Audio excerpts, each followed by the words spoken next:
Welcome children. This is the last session of chapter Nutrition in Living Organism Plants. The first topic for today is symbiotic relationship. What is symbiosis? Symbiosis is the combination of two Greek words. Sym means with and biosis means living, which means living together.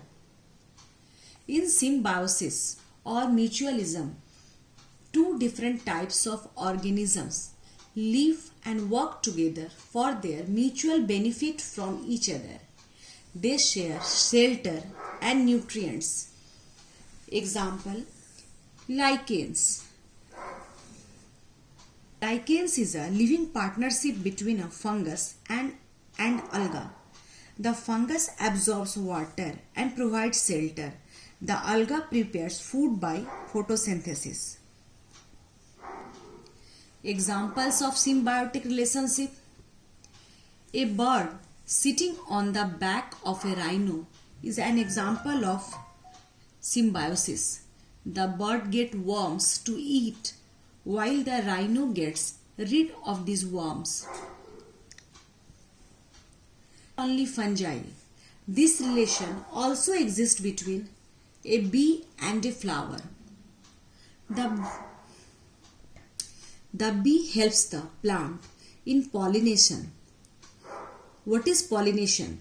The process of transfer of seeds of one flower to another that helps in asexual reproduction in plants, whereas the flower produces pollen grains and nectar to the bee.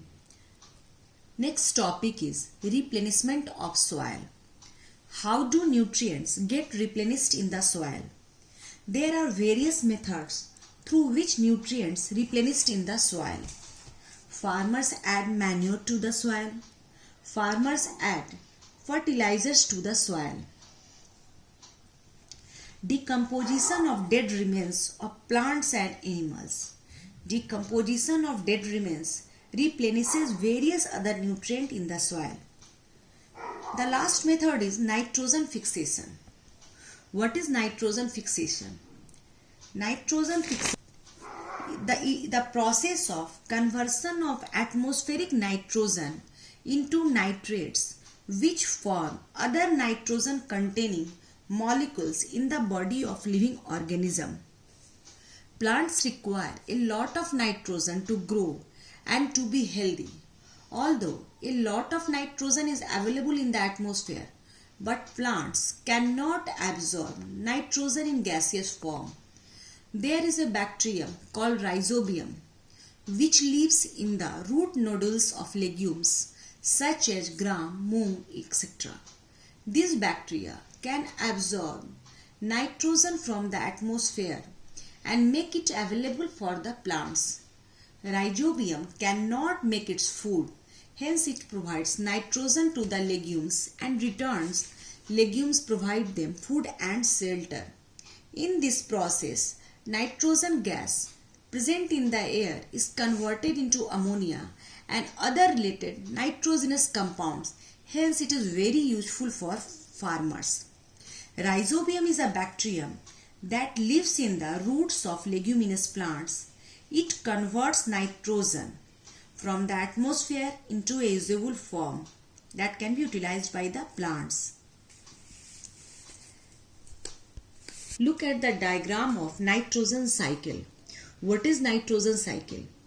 Nitrogen cycle is a biochemical process through which nitrogen is converted into many forms.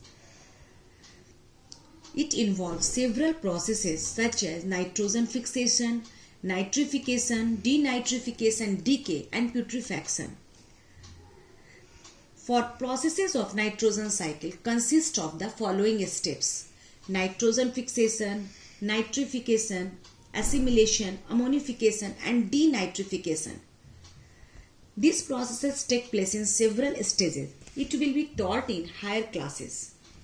Let us recall studied in the previous classes. What is nutrition? Nutrition are of two types: autotrophic nutrition and heterotrophic nutrition. Heterotrophic nutrition are also of three types: holozoic, saprotrophic and parasitic. Till then, keep studying, stay safe and thank you. We will start the new chapter in next class.